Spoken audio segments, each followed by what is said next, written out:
جو قلم سے اسلامی قانون لکھا گیا ہے ریٹن فارم میں، آج بھی اس قانون کو پڑھ کے دیکھو، اس کا آلٹرنیٹ دنیا میں کسی کے پاس موجود نہیں ہے. تو اس قانون کو فالو کرنے والا دیوانہ کہاں سے ہوگا؟ بہت مشکل ہے بھائی. دیکھو اسلامی قانون شروع ہوتا ہے کتاب الطہارہ سے. جو نبی پر قرآن نازل ہوا اور نبی کی حدیثیں ہیں وہ فقہ کی شکل میں کتابوں میں محفوظ ہے نا، ریٹن فارم میں. تو ہر اسلامی فقہ کی کتاب شروع کہاں سے ہوتی ہے؟ طہارت کے باب. جب بھی کوئی پورے اسلام کو فالو کرنا چاہے، پورا مولوی بننا چاہے یا پورا مسلمان بننا چاہے، مولوی اصطلاحی معنی میں نہیں یعنی حقیقی معنی میں، یا پورا مسلمان بننا، آپ مولوی سے ایک لفظ سے نفرت ہے تو پورا مسلمان بننا چاہے تو اس کو سب سے پہلے کیا کتاب کیا بتائے گی؟ جو اسلامی قانون کی کتاب الطہارہ، طہارت کا باب. اس کو یہ بتایا جائے گا کہ جسم سے ناپاکی دور کیے بغیر نماز نہیں ہوتی، دانتوں کو کیسے پاک رکھنا ہے، لباس کو کیسے صاف رکھنا ہے، اندر کی باڈی کو کیسے پاک رکھنا ہے، غسل کے کیا احکام ہے. کیا پاگل لوگ ایسی تعلیم سکھاتے ہیں بھائی؟ صاف ستھرے رہنے کے طریقے سکھا رہے ہوتے ہیں. یہ طریقے آج تک گوروں کے پاس نہیں ہیں. گورے نہیں جانتے غسل جنابت کیا ہوتا ہے، طہارت کیا ہوتی ہے. ان کے ہاں کلین کا لفظ ہے، نیٹ اینڈ کلین. یہ طہارت کا ترجمہ نہیں ہے، یہ پاکی کا ترجمہ، یہ صفائی کا ترجمہ تو ہے، پاکی کا نہیں ہے. طہارت کا لفظ انگلش میں ہے ہی نہیں. یار کیا ہو گیا؟ تو بول لیا کرو نا. کہہ رہے نہیں بالکل بھی مشکل نہیں ہے، بہت آسان ہے مفتی صاحب. لفظ ہی نہیں ہے یہ ان کی ڈکشنری میں. تو یہی وجہ ہے کہ جب اسلام دنیا میں آیا تو دنیا میں صفائی ستھرائی کا یہ گورے خود لکھتے ہیں کہ ہم نے صفائی ستھرائی کہاں سے سیکھی ہے؟ مسلمانوں سے سیکھی ہے. میں نے ایک گورے کی تحریر خود پڑھی ہے، اس نے کہا اگر اسلام دنیا میں نہ آتا دنیا گندگی کا ڈھیر ہوتی اور غلاظتوں کا ڈھیر ہوتی، کیونکہ انسان سے سیکھتا ہے. دیکھو اب لوگ یورپ سے صفائی سیکھتے ہیں نا، ویسے آپ ان کو صفائی پر پورا بیان کرتے نہیں ہوں گے. جب یورپ گھوم کر آتے ہیں یار روڈ ایسے صاف، یار پیک پھینکنے پر پابندی، پھر یہاں آئیں گے تو ان کو چھینکیں آنا شروع ہو جائیں گے. ٹھیک ہے نا کہ یار یہ گندگی. تو انسان سے سیکھتا ہے. تو گوروں نے کہاں سے سیکھی ہے؟ یہ اسلام سے، مسلمانوں سے سیکھی ہے. وہ الگ بات ہے پھر مسلمانوں نے پان کی پیکیں اور گٹکے دیواروں پہ پھوڑ کے وہ اسلامی تعلیمات ہی کو مس کر دیا. تو کتاب الطہارہ سے پتہ چلے گا کہ ان احکام کو فالو کرنے والے دیوانے نہیں ہیں. پھر نماز ہے، پھر اللہ اور مخلوق کے حقوق. اللہ کے حقوق میں سب سے پہلے کیا چیز آتی ہے؟ نماز. نماز کا طریقہ جو قلم سے لکھا گیا ہے، اتنا خوبصورت طریقہ عبادت کا دنیا میں کسی مذہب کے پاس نہیں ہے. کمپیئر کر کے دیکھ لیں آپ، یوٹیوب پہ لکھیں کہ مسلمانوں کا عبادت کا طریقہ اور دیگر مذاہب کا، لکھ لیں آپ مسلمانوں کی عبادت گاہیں اور دیگر مذاہب کی. آپ کمپیئر کر کے دیکھیں گے، آپ کہیں گے یار ایسا خوبصورت عبادت کا طریقہ یہ کسی پاگل اور دیوانے کا پیش کردہ نہیں ہو سکتا. فجر کی نماز دیکھو، ٹائم دیکھو کتنا پیارا وقت. صبح اٹھو، دانت صاف کرو اور پھر وضو کر کے ہاتھ باندھ کے امام کے پیچھے کھڑے ہو جاؤ. وہ اللہ کی حمد و ثنا کرے گا، پھر سورہ فاتحہ کر کے دعا مانگے گا، پھر اس کے بعد اللہ نے جو کلام نازل کیا اس کی تلاوت کرے گا. اس کلام کے احکام بڑے زبردست ہیں. پھر رکوع کرے گا، سبحان ربی العظیم، پاک ہے میرا رب جو سب سے زیادہ عظمت والا. پھر کھڑا ہو جائے گا سجدے میں جانے کے لیے، ربنا لک الحمد، اے ہمارے رب تیرے ہی لیے حمد ہے. پھر سجدے میں اپنی ناک اور پیشانی پاک زمین پہ، پاکی ضروری ہے، صاف ستھری ہو، پاک زمین ہو، وہاں سر رکھے گا اور کہے گا سبحان ربی الاعلی، پاک ہے میرا رب جو سب سے اعلیٰ اور برتر ہے. رب کی عبادت کا اس سے بہتر طریقہ دنیا میں کوئی بنا سکتا ہی نہیں ہے. پوری نماز کو دیکھ لو آپ، نماز کے اوقات کو دیکھ لو، پھر اس میں حج ہے، رمضان کے روزے ہیں، ہر چیز کو دیکھ لو. پھر اس کے بعد فقہ کی کتابوں میں حقوق العباد کا چیپٹر شروع ہوگا. حقوق العباد میں سب سے پہلے کیا ہیں؟ خرید و نکاح اور طلاق کے احکام. اتنے بہترین احکام دنیا میں کسی مذہب کے پاس نہیں ہے. اس میں مرد پہ ذمہ داریاں ڈالی گئی ہیں، عورت کو ذمہ داریوں سے آزاد کیا گیا ہے. مہر مرد دے گا، نان نفقہ مرد کے ذمے ہے، تبتغوا باموالکم، رہائش دینا مرد کے ذمے ہے. بہت سارے حکام ہیں. زنا پر پابندی لگائی جا رہی ہے. پھر اس کے بعد خرید و فروخت کے حکام ہیں، سود پر پابندی جو معیشت کا بیڑا غرق کر دیتا ہے. بہت سارے حکام بیع و شرع کے دیے. تو یہ سارے احکام جب آپ پڑھیں گے بھائی، ان حکام کو فالو کرنے والے دنیا کے مہذب ترین لوگ ہو سکتے ہیں جو ان کو فالو کرے گا. پاگل اور مجنون اور دیوانے، دقیانوس اور پرانے نہیں ہو سکتے. نہیں آ رہی سمجھ میں؟ تو پھر جیسے چل رہے ہیں ویسے ہی چلتے رہیں. کیا خیال ہے بھائی؟ جیسے چل رہے ہیں. گٹکا بھی تو ٹھیک ہے، گٹکے بھی دکان ہے، گٹکے کھانے والے کیا انسان نہیں ہوتے؟ جب ہم لوگوں کو بتاتے ہیں نا یار یہ کرو تو وہ کرو، تو کیا کہتے ہیں لوگ؟ کہتے ہیں جو یہ نہیں کرتے کیا وہ انسان نہیں ہوتے ہیں؟ بھائی انسان تو ہیروئن پینے والے بھی ہوتے ہیں. اور نشے پر پابندی لگائی اسلام نے. اسلام نے سب سے کم ریشو شراب کا کس میں ہے؟ مسلمانوں میں. یہ اسلام کی وجہ سے ہے، حکومت کی قانون کی وجہ سے تھوڑی ہے. ورنہ شراب تو جگہ جگہ بک رہی ہے، لوگ خرید رہے ہیں. اسلام نے یہ روکا ہوا ہے. آج بھی یورپ اور مغربی ممالک شراب پر پابندی نہیں لگا سکتے. نہیں، ممکن نہیں ہے اس سے بچنا. بہت ساری ابھی میں چلوں گا تو یہ تمام جو ریٹن فارم میں قلم کی تحریر سے جو لکھا گیا قانون اسلامی، اس قانون کو آج بھی دنیا میں کوئی چیلنج نہیں کر سکتا. معیشت کے لیے، دنیا کے لیے، آخرت کے لیے اس سے بہتر کوئی لا ہو نہیں سکتا. تو یہ سب اس بات کی علامت ہے کہ اس لا کو فالو کرنے والے مجنون اور دیوانے نہیں ہو سکتے. لہذا جو لبرل لوگ ہیں اور لبرل پنے کی انتہا کو پہنچے ہوئے ہیں، صبح و شام مولویوں کو برا والا کہتے ہیں کہ یہ قوم کو ترقی سے روک رہے ہیں. تو بھائی آپ کے دماغ میں فطور ہے. آپ اگر قلم اور قلم سے لکھی ہوئی تحریریں پڑھو، اسلامک لا پڑھو، تو آپ کو پتہ چلے گا کہ اس سے بہتر قانون دنیا میں کسی کے پاس نہیں ہے. میں نے ایک واقعہ سنایا تھا نا پچھلے ہفتے کہ امریکہ میں ایک خاتون کو میں نے وراثت کا کچھ مسئلہ بتایا، لکھ کے بھیجا، تو وہاں امریکہ میں ایک وکیل بڑی حیران ہوئی کہ اتنا بہترین وراثت کا قانون کہ تمہارے مرنے کے بعد فلاں کا اتنے پرسنٹ، باپ کا اتنے پرسنٹ، ماں کا اتنے پرسنٹ، بیٹے کا اتنے پرسنٹ، یہ کس نے بتایا ہے؟ یہ کون سی اسمبلی میں قانون پاس ہوا ہے؟ اس نے کہا اسمبلی میں نہیں، اسلام کہہ رہی ہے. تو ہم نے پاکستان میں مفتی صاحب ہیں ان سے پوچھا ہے، انہوں نے اکارڈنگ تو شریعہ یہ بتایا، اسلام میں یہ ہے. اس نے کہا 1400 سال پہلے محمد صلی اللہ علیہ وسلم نے یہ قانون دیا، اتنا بہترین وراثت کے قانون، اتنے خوبصورت ہیں، اتنے بہترین ہیں، اس سے بہتر ہو نہیں سکتے. ایک ایک چیز اگر آپ اٹھا کے دیکھو، آپ کو پتا ہے جب بینکنگ پہ زوال آیا پوری دنیا میں، اسلامک بینکنگ پہ نہیں آیا، کیونکہ اس میں رقمیں اس طرح سے داؤ پہ لگتی نہیں ہیں، اور اس طرح سے قرضہ ہے نہیں کہ قرضہ دے کے بھول جاؤ، نقصان میں جائے فائدے میں جائے، مجھے تو اتنا پروفٹ چاہیے، ایسا نہیں ہے اسلام میں. تو ایسی چیز، ایسا قانون پیش کیا کہ اس کو فالو کرنے والے مجنون اور دیوانے نہیں ہو سکتے. اور آخری بات، ناراض تو ہوں گے آپ لوگ، یہ جو 4 شادیوں پہ لوگ ہمیں تانے دیتے ہیں نا، یہ پاگل ہو گئے، دیوانے ہو گئے ہیں. ڈیبیٹ کرو، کسی کے میرے سامنے لا کے بٹھاؤ یا کسی مذہبی اسکالر کے سامنے، وہ ایسے سوالات آپ سے کرے گا اس بارے میں کہ آپ کہو گے اس میں بھی اسلام زندہ باد، اسلام کو سلام ہے کہ اس نے ان معاشرتی برائیوں کا ایسا حل دیا جو آج بھی کسی کے باپ کے پاس نہیں ہے حل. وہ بیٹھ کے فتوے جھاڑنا، کمنٹس کرنا آسان. ایک صاحب نے مجھے کہا فلاں بزرگ کا بیان سنا کرو، بڑا پیارا بیان کرتے ہیں، کبھی شادیوں وادیوں اور یہ 4 اور 3 یہ بات ہی نہیں کرتے، جنت اور جہنم کی بس. تو جنت اور جہنم میں جانے کے لیے پہلے جنت میں وہ قانون کو تو فالو کرو. جو مسائل قوم کے چل رہے ہیں اس وقت، جس طرح سے عورتیں عذاب کا شکار ہیں، بتاؤ کیا بیٹیاں پیدا ہوتے ہی لوگ پریشان ہونا نہیں شروع ہو گئے؟ اس کا کیا حل ہے آپ کے پاس؟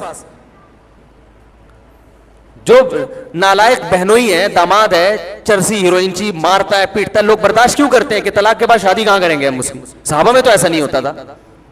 صحابہ میں تو ایسا ظلم ہو رہا ہے، عورت آتی تھی نبی کے پاس، یا رسول اللہ مجھے پسند نہیں ہے، میرے علیحدگی کروائیں. تو آپ صلی اللہ علیہ وسلم شوہر کو مشورہ دیتے بھائی چھوڑ دو اس کو. آج عورت جو مظلوم عورتیں ہیں، بہت سی ڈرامے بھی کرتی ہیں، شوہر پہ ٹوپیاں گھما کے اس کو بیڑا غرق کر دیتی ہے. اس کا بھی عدالت نے حل غلط سوچا ہوا ہے، کیونکہ اسلام کو فالو نہیں کیا جا رہا عدالت میں. کوئی عورت پہنچ جائے، خلا کی ڈگری پکڑا دیتے ہیں، فیملی سسٹم کو تباہ کر رہے ہیں. تو نبی صلی اللہ علیہ وسلم نے مشورہ دیا صحابی کو چھوڑ دو. تو وہ عورت طلاق لینے پر آمادہ کیوں ہوئی؟ ان کو پتا تھا مجھے اس سے اچھا رشتہ مل جائے گا. شوہر میں کسی وجہ سے کوئی فالٹ تھا, بلا وجہ طلاق لینا حرام ہے عورت کے لیے, ناجائز ہے. واقعی کوئی ایسی وجہ ہے, نہیں آ رہا, ان کو پتا تھا بھائی طلاق لے کے میری شادی کہیں ہو جائے گی. اب شوہر سگریٹ سے جلاتا ہو, صحیح ہے نا, جوتے مارتا ہو, حتی الامکان لڑکی کے ماں باپ بھی کہتے ہیں وہیں جاؤ, وہیں مرو, وہیں دفن ہو جاؤ. اتنی مصیبت سے یہ ٹینشن ہم نے اپنے سر سے اتاری تھی, یہ ٹینشن لے کے دوبارہ نہیں آنا. پھر وہ لڑکیاں خودکشی کر رہی ہیں, وہ زہر کی بوتلیں پی رہی ہیں. لبرل لوگوں کے پاس اس کا علاج صرف یہ ہے کہ ان کو جاب کراؤ اور شادی کوئی معاشرے کی ضرورت ہے ہی نہیں. حالانکہ وہ آپ کی فزیکل باڈی کی ضرورت ہے, وہ تو باڈی کی ریکوائرمنٹ ہے. تو اس کا حل کہتے ہیں کہ نائٹ کلب کھلے ہوئے ہیں, جائے بوائے فرینڈ سے منہ کالا کرے, یہ ان کے پاس حل ہے. تاکہ جو تھوڑا بہت فیملی سسٹم ہے وہ بھی کیا ہو جائے, برباد. جب خاندان ختم تو پھر اپنے بڑھاپے میں اولڈ ہوم میں جانے کے لیے تیار ہو جاؤ. تو خاندان ہوتے ہیں جس میں داماد بھی ہوتے ہیں, بہویں بھی ہوتی ہیں, بیٹے بھی ہوتے ہیں, پوتے بھی ہوتے ہیں. فیملی ختم, بس وہی حشر ہوگا, گھوڑے گدھے والا حشر ہوگا جو دنیا جس طرف جا رہی ہے. اس کا واحد حل کس نے دیا تھا؟ اسلام نے. اور میں نے اپنی 4 شادیوں والی کتاب میں انگریزوں کے 100 سال پرانے والے انگریزوں کے حوالے دیے ہیں. گوروں نے لکھا ہے, میں نے پوری حوالوں کے ساتھ, انہوں نے لکھا ہے کہ یورپ کو اسلام کا 4 شادیوں والا نظام لینا پڑے گا. انگریز لکھ رہے ہیں, ان کے ماہرین, کہا وہ خوشی سے لے لے تو بھی, ورنہ اسے مجبور ہو کر اس طرف آنا پڑے گا. سمجھ میں آ رہی ہے بات؟ ورنہ اس نے 100 سال پہلے انہوں نے کہا جن مسائل سے ہماری عورتیں دوچار ہیں یہ اور زیادہ تباہی کی طرف جائیں گی. ایک پادری نے لکھا 100 سال پہلے کہ برطانیہ کے بارے میں کہ کسی لڑکی کی منگنی ہو جائے نا, وہ اتنا خوش ہوتی ہے, انگوٹھی دکھاتی پھرتی ہے کہ میری شادی ہونے والی ہے, خوشی سے پاگل ہو جاتی ہے, کیونکہ لڑکیاں شادی کی امیدیں ان کو ختم ہو چکی ہیں. یہ 100 سال پرانے کا برطانیہ بتا رہا ہوں میں. تو اس پادری نے عیسائی ہو کے لکھا کہ یہ اسلام کا آپ کو 4 والا نظام, بولو بھائی, لینا پڑے گا. تو کوئی اسلام کا حکم ایسا نہیں ہے کہ جس کو آج دنیا میں چیلنج کیا جا سکے. اسلام کے پاس ایسی پاور, ایسی طاقت ہے, سود کے بارے میں, زنا کے بارے میں, شراب کے بارے میں, وراثت کے حکام کے بارے میں, اور عبادات کا جو نظام دیا اس کے بارے میں, ہر چیز میں اسلام کیا ہے, سپیریئر ہے. وہ دلائل کی دنیا میں اپنا لوہا, بولو بھائی, منوا سکتا ہے. وہ بتا سکتا ہے کہ میرے سامنے ٹھہرنے والا کوئی بھی نہیں. تبھی سب سے زیادہ جیلیسی کس سے ہے؟ اسلام سے ہے دنیا. تو یہ جو اسلام ریٹن فارم, یہ تو سب چیزیں ریٹن میں ہی آئی ہیں نا, ہمارے پاس کتابوں سے پہنچی ہیں.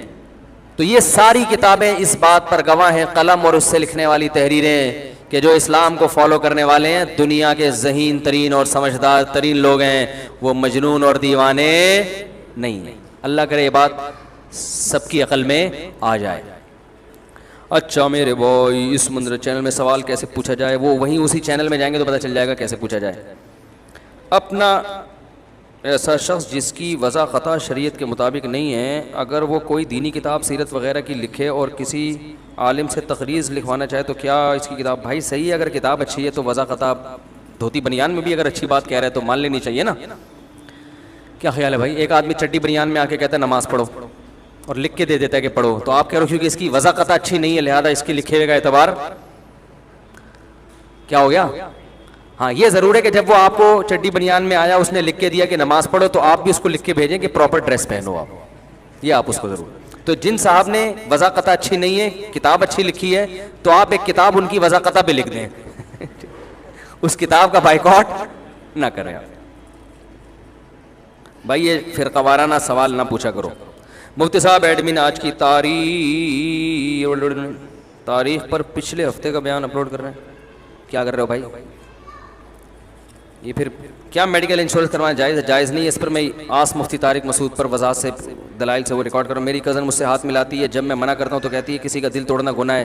بالکل ہاتھ ملانا جوان کزن کے ساتھ جائز نہیں ہے, اس کا دل ٹوٹتا ہے, 100 دفعہ توڑیں اس کا دل, سمجھ رہے ہو؟ اور یہ دل توڑنا ایسے موقع پر آپ کے خاندانی ہونے کی علامت ہے, اور اس کا کریڈٹ آپ کو جب ملے گا جب آپ کی شادی ہوگی اور آپ کی بیوی کو پتہ چلے گا کہ یہ سب کا دل میری خاطر توڑ دیتا ہے, پھر وہ آپ سے محبت کرے گی. پھر جب آپ کے بچے بڑے ہوں گے ان کو پتہ چلے گا ہمارے ابا کسی نامحرم لڑکی سے ہاتھ نہیں ملاتے, دل توڑ دیتے ہیں, یہ ہماری اماں سے وفا کرتے ہیں. تو پھر ان بچوں کا جو دل جڑے گا اور آپ کی بیگم کا جو دل جڑے گا وہ اس ٹوٹنے سے 1000 گنا بہتر ہے جو کزن کا ٹوٹا تھا. بات آ رہی ہے سمجھ میں؟ اور پھر اس کزن کو بھی سمجھا دیں کہ جب آپ کی شادی ہو جائے گی نا، پھر آپ کا شوہر جب اپنی کزنوں سے ہاتھ ملا کے ان کا دل جوڑے گا، پھر آپ نہ کہنا کہ میرا دل ٹوٹ رہا ہے، ٹھیک ہے نا؟ اپنے میاں کو کہنا جو انٹی فری ہونے کی کوشش کرے دل جوڑنے کے لیے اس سے فری ہو جایا کرے. سمجھتے ہیں؟ بہت سمجھدار ہے ماشاءاللہ. حرام ہے، ناجائز ہے. مفتی صاحب آپ اپنے مریدوں کے لیے خصوصی ملاقات کا کوئی دن طے کریں آپ بیان کے علاوہ. بھائی میں نے ایک دن رکھا تھا، اس میں رش اتنا ہو گیا تھا کہ میرے لیے اس کو سنبھالنا مشکل ہو گیا تھا، تو اس لیے بس اسی طرح ہم نے عثمان بھائی کا نمبر دے دیتے ہیں، ہم ان سے رابطہ کریں، کوئی معقول وجہ بیان کریں تو میں ضرور ملاقات کا ٹائم دیتا ہوں، کیونکہ ہمیں بھی ملاقات سے خود بھی مجھے بہت فائدہ ہوتا ہے. بڑے بڑے قیمتی لوگوں سے ملاقات ہو جاتی ہے، اس سے مجھے بہت کچھ سیکھنے کا موقع ملتا ہے. لوگ کہتے ہیں پردے کا حکم حضرت عمر کے کہنے پر آیا، ورنہ آپ صلی اللہ علیہ وسلم کا بھی اس طرف رجحان نہیں تھا اور اس میں اتنی سختی نہیں ہے جتنا کہ مولوی لوگوں نے بنا لی ہے. پردے کا حکم حضرت عمر کے مشورے پر آیا، مگر آ گیا. جب آ گیا تو ہمارے لیے کیا بن گیا؟ نبی صلی اللہ علیہ وسلم نے اس لیے حکم نہیں دیا تھا کہ آپ اللہ کی مرضی کے بغیر کوئی حکم نہیں دیتے تھے، اپنی رائے سے نہیں کرتے تھے. حضرت عمر کی رائے تھی کہ ہونا چاہیے. آپ نے فرمایا جب اللہ کا حکم نہیں ہے تو میں کیوں؟ پھر اللہ نے حکم بنا کے نازل کر دیا. تو سوال پیدا ہوتا ہے اللہ پہلے ہی نازل کر دیتا تو بھائی اللہ نے حضرت عمر کی فضیلت بھی بیان کرنی تھی نا. کیا خیال ہے کہ جو میری چاہت ہے وہ پہلے میں نے عمر کے ذریعے ہائی لائٹ کر دیا اس کو، تو حضرت عمر کی بھی اللہ فضیلت بیان کرنا چاہتا تھا. اور بہت سارے احکام حضرت عمر نے کہے اور آسمان سے وہی بن کے نازل ہو گئے. حدیث میں آتا ہے اللہ نے عمر کی زبان پہ حق کو جاری کر دیا ہے. اچھا میرے بوئی، اگر لبرل لوگ اتنے عیاش ہوتے ہیں تو دنیا کے ہر شعبے میں مولوی سے آگے کیوں ہوتے ہیں؟ اس لیے کہ مولویوں کا شعبہ یونیورسٹیاں ہے ہی نہیں. دنیا کے شعبوں میں آگے ہوتے ہیں نا، تو دنیا کا شعبہ تو مولویوں کا ہے ہی نہیں. کیا خیال ہے بھائی؟ یہ ایسا ہی ہے جیسے اگر انجینئر اتنے پڑھے لکھے ہوتے ہیں تو میڈیکل سائنس میں اتنے پیچھے کیوں ہوتے ہیں؟ اور بھائی وہ ان کا شعبہ ہی نہیں ہے. جو مولویوں کا شعبہ ہے اس میں وہ آپ سے آگے ہوتے ہیں. کیا خیال ہے؟ نہیں آ رہی سمجھ میں؟ بھائی جو علماء کا شعبہ ہے اس میں وہ آپ کسی ڈاکٹر سے وراثت کے مسائل پوچھیں پتہ ہے اس کو؟ طلاق کے مسائل پوچھیں پتہ ہے؟ آپ اسے سود کے حکام پوچھیں پتہ ہے اس کو؟ نماز کا طریقہ پوچھیں پتہ ہوگا؟ وہ کہے گا بھائی کسی مولوی سے پوچھو. تو اگر مولانا صاحب دنیا میں آگے نہیں ہیں، دنیا کا مطلب یہ ہے کہ ان کو ٹیکہ لگانا نہیں آتا، بزنس کرنا نہیں آتا ان کو، ٹھیک ہے نا، تو یہ کوئی عیب کی بات نہیں ہے. ان کو ان کی فیلڈ کا نہیں آئے گا تو یہ عیب کی بات ہے. یہ تو اصولی جواب ہے. دوسری بات یہ کہ اتنی بات ہم بھی مانتے ہیں کہ اس زمانے میں علماء کو دنیا کے لحاظ سے بھی پڑھا لکھا ہونا ضروری ہے، کیونکہ صرف علم کافی نہیں ہے. آپ جب تک معاشرے کی چالاکیوں کو اور لوگوں کی نفسیات کو نہیں سمجھیں گے آپ لوگوں کو صحیح طرح سے گائیڈ نہیں کر سکتے. اور اس گائیڈنس کے لیے کچھ اس تعلیم سے شدھ بدھ ہونا ضروری ہے جو ہر طبقہ حاصل کر رہا ہے. اسی وجہ سے ابھی حضرت مفتی رفیع عثمانی صاحب کا بیان آیا ہے، وزیر اعظم نے جو بار بار کہا نا کہ یہ تعلیمی نظام جو الگ الگ مدرسوں کا بالکل الگ، یونیورسٹیوں کا بالکل الگ چل رہا ہے، ہم اس کو ختم کریں گے. تو حضرت مفتی رفیع عثمانی صاحب نے اس حد تک وزیر اعظم کی تائید کی ہے کہ کسی حد تک ابتدائی تعلیم سب کی ایک جیسی ہونی چاہیے. ورنہ ہو یہ رہا ہے کہ مدرسے میں جو بچہ جاتا ہے وہ درجہ اولا سے پڑھتا ہے، اس کو پہلی دوسری تیسری جماعت کا کچھ بھی پتہ نہیں ہوتا. وہ خالص عربی تعلیم حاصل کرتا ہے، اس کو نہ میٹرک کیا اس نے، نہ 8ویں کا پتہ، نہ 7ویں کا پتہ، نہ انگلش کا پتہ اس کو، نہ میتھمیٹکس کا پتہ. تو نتیجہ یہ نکلتا ہے کہ بسا اوقات وہ معاشرے میں سروائیو نہیں کر پاتا، اس کے قوم کی ترجیحات ہی پتہ نہیں ہوتی. تو اگر میٹرک تک تعلیم سب کی ایک جیسی ہو، دینی مدارس میں میٹرک تک اصلی تعلیم سکھائی جائے، سمجھ رہے ہیں، اور یونیورسٹیوں میں بھی میٹرک تک اسکولوں میں میٹرک تک تو ہوتی ہے. میٹرک کے بعد پھر جیسے مختلف شعبے ہوتے ہیں، آپ نے سائنس میں جانا ہے، آپ نے آرٹس میں جانا ہے، پھر سائنس میں میڈیکل سائنس میں جانا ہے یا انجینئرنگ میں جانا ہے، تو جیسے شاخیں بنتی ہیں تو ایسے ہی علماء کی بھی ہونی چاہیے. بھئی آپ نے عالم بننا ہے تو آپ ادھر آ جاؤ. جو بیچارے گاؤں سے ہمارے مدارس میں لڑکے آتے ہیں، اسکولوں کا کچھ بھی پتہ نہیں ہوتا، انگلش کا ایک لفظ نہیں آتا ان کو، تو وہ جب بالکل خالص دینی علوم پڑھتے ہیں تو علم میں تو ماشاءاللہ بہت آگے ہوتے ہیں، لیکن معاشرے میں سروائیو نہیں کر پاتے. ان کو قوم کی بیماریوں کا پتہ نہیں ہوتا. اگر بیماریوں کا پتہ ہوتا ہے تو یہ نہیں پتہ ہوتا ہے کہ اس کا علاج کیسے کرنا ہے، ان کی نفسیات ہے کیا، ان کی دکھتی رگ ہے کیا، سمجھتے ہیں کہ نہیں سمجھتے. تو اس لیے ہم یہ کہتے ہیں کہ اس زمانے میں جو ہمارے دینی مدارس کے طلبہ ہیں ان کو کسی حد تک دنیاوی علوم سے آراستہ کرنا بھی بہت ضروری ہے. خاص طور پر ایک فتویٰ تو میں یہ دیتا ہوں, میری کیا اوقات, بڑے بڑے علماء سے ہم نے سنا ہے کہ انگلش کو ایسے مدارس میں لازمی کر دینا چاہیے جیسے عربی سیکھنا لازم ہے. سمجھ میں نہیں آ رہی؟ پہلی یعنی درجہ اولا سے انگلش ہو, یہ نہیں کہ بعد میں جا کے کورسز کر رہے ہیں, وہ بات نہیں آتی. ایسا انگلش کو اتنا مسلط کرنے کی ضرورت ہے جیسے ہمارے او لیول اسکولوں میں, تاکہ جب بچہ عالم بن کے فارغ ہو تو انگلش فر بولنے کی اس کو صلاحیت ہو.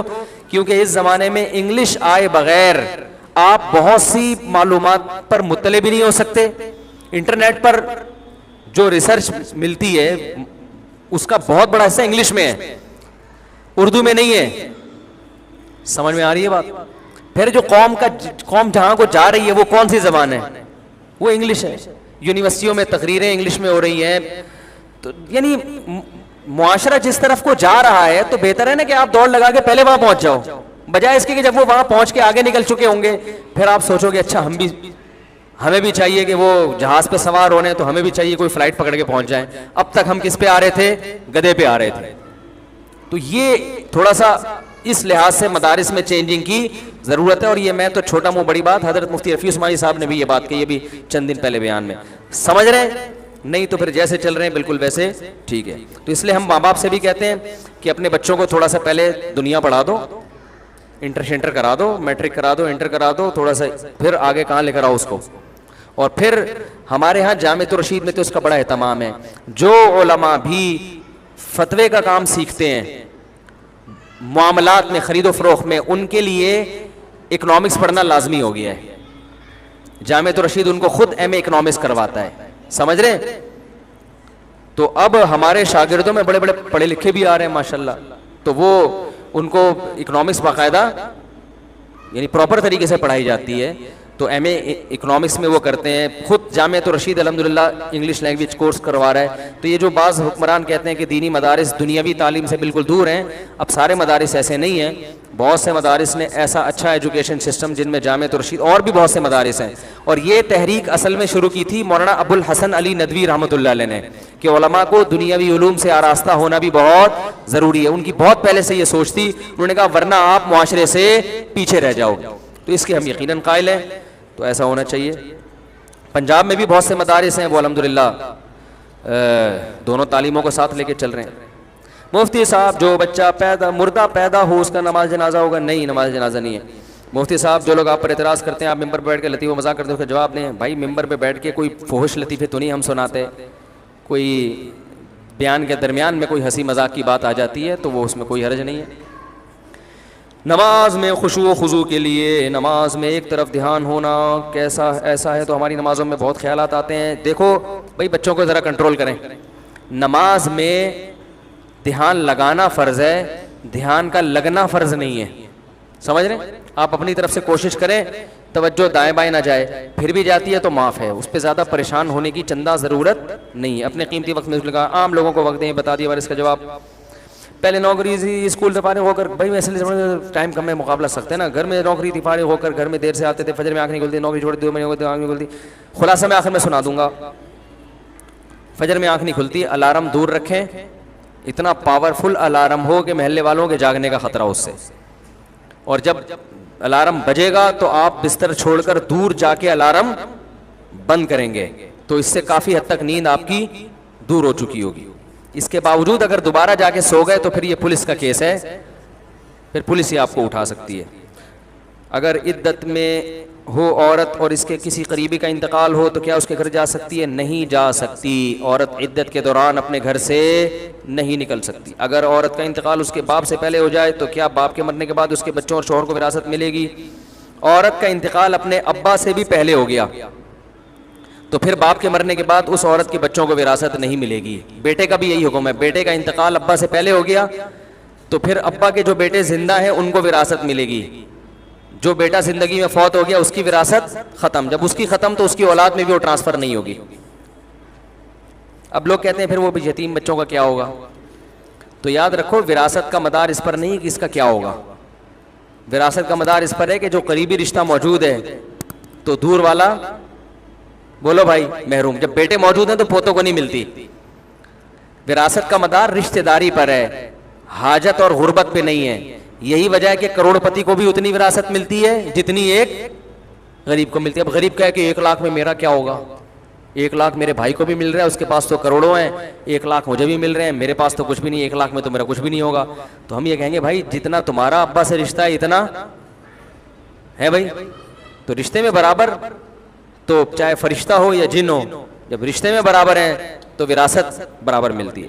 کسی کمپنی کی طرف سے گاڑی کا لون ملا, یہ لون بغیر سود کے, اور گاڑی کمپنی کا, لمبا سوال ہے یار, بھی بہت تھک گیا ہوں, اگلے ہفتے دو. حدیث میں ہے کہ اگر ایک بال برابر جگہ بھی سوکھ گئی تو غسل نہیں ہوگا, مرد ہو یا عورت. تو یہ خیال آتا ہے کہ بار بار داڑھی بھی رکھوں, کہیں بال سوکھا. بھائی جان داڑھی رکھیں اور نہا دھو کے گھر سے واش روم سے باہر نکل آیا کریں.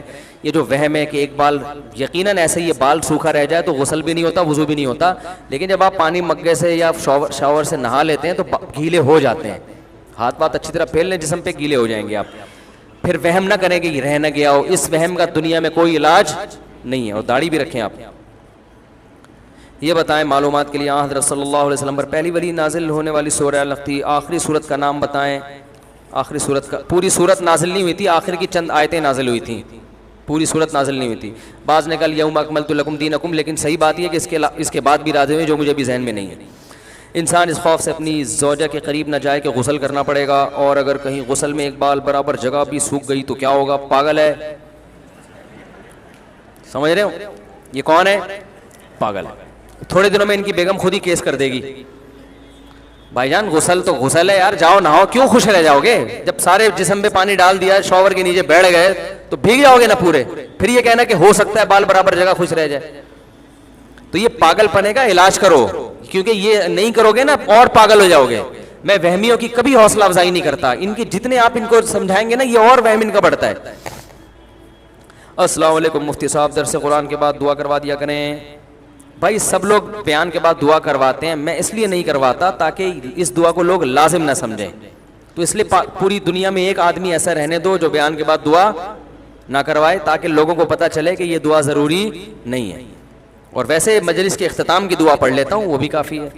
کیا بے نمازی کا حلال کمانا حلال میں شامل؟ جی ہاں شامل. حلال جو کما رہا ہے تو بے نمازی بھی ہوگا تو حلال ہی کہلائے گا. اتوار والے دن عشاء کی نماز میں خاندانی طریقے سے تلاوت کر دیا کریں تاکہ نماز میں اچھی طرح دل لگے. میری خاندانی تلاوت یوٹیوب پہ موجود ہے. بہت سے لوگ کہتے ہیں آپ اپنی تلاوت ریکارڈ کروائیں. تراویحوں کی جو تلاوت ہے میری, آپ یوٹیوب پہ لکھیں مفتی طارق مسعود ریسائٹنگ, تو میری سورہ مریم کی تراویح کی تلاوت موجود ہے, جو سننا چاہے سن سکتا ہے. اچھا, اگلے ہفتے نماز 7:45 ہوگی, یہ ذہن میں رکھیں. مفتی صاحب انجانے میں قبلہ رخ تھوک دیا ہو یا پیشاب کر دیا ہو, انجانے میں کر دیا کوئی گناہ نہیں ہے بھائی. فرض نماز ادا کرنے کا طریقہ اچھی طرح سمجھا دیں آپ, یا بیٹھ کے ہم پوری نماز کا طریقہ آپ پوچھ سکیں گے. بھائی بہشتی زیور ایک کتاب ہے, وہ خرید لیں, اس میں پورا نماز کا طریقہ لکھا ہوا ہے. وطر کی نماز میں دعائے قنوت کے علاوہ دعا کرنا اور یا سورت پڑھ سکتے ہیں. سورت تو نہیں پڑھ سکتے, دعائے قنوت کے علاوہ دعائے قنوت تو پڑھیں, اس کے علاوہ بھی دعائیں ہیں وہ بھی پڑھ لیں. اللہم اہدنا فیمن ہدیت, یہ والی دعا بھی پڑھیں. ربنا آتنا پڑھ لیں, جتنی چاہیں پڑھ لیں. زید نے بکر کی کوئی چیز چوری کی کر کے علی کو بیچ دی تو اس کی ملکیت زید کی ہوگی علی کی. اگر زید کو وہ چیز واپس آ جائے تو وہ علی سے خریدے گا. علی کو اگر پتہ ہے کہ زید نے یہ چوری کی چیز خرید کے دی ہے تو وہ اس کے لیے خریدنا حلال ہی نہیں ہے. اگر خرید لی تو واپس لوٹانا لازم ہے, تو جس کی چیز تھی اسی کی رہے گی. میرے بھائی کیا لکھا ہوا ہے یار, جائز اگر کروا دی. انشورنس کروانا جائز ہے, جائز نہیں ہے, ڈیٹیل میں بیان ریکارڈ کروا چکا ہوں. میری بیگم کیا لکھا ہوا ہے, بزنس آن لائن کرتی ہے جیسے جیولری وغیرہ کا, اور میری منتھلی انکم اچھی ہے, تو کیا اس کو کام کرنا؟ گھر میں بیٹھ کے اگر بزنس کر رہی ہے تو کرنے دو یار. بھائی آن لائن بزنس تو گھر میں بیٹھ کے ہوتا ہے نا, تو اگر آپ کے بیسک حقوق وہ ادا کر رہی ہے, اس میں کوتاہی نہیں ہو رہی, تو پھر اگر وہ بیچاری کما رہی ہے تو خام خواہ کی بلا وجہ کی پابندیاں لگانا اچھا ہے. کمانے دو, آپ کے بچوں کا ہی کام آئے گا نا. ہو سکتا ہے کبھی آپ غریب ہو گئے تو آپ کو بھی کھلا دے, ہو تو سکتا ہے نا. میں ایسی صورت میں بیوی کی آمدن کھانے سے منع نہیں کرتا کہ اتفاق سے کوئی حالات آ گئے, پھر تو بیوی کی اخلاقی ذمہ داری ہے کہ اپنے میاں پہ خرچ کرے. تو گھر رہ کر اگر وہ بزنس کر رہی ہے تو اس میں میرا خیال ہے کوئی پابندی نہیں ہونی چاہیے.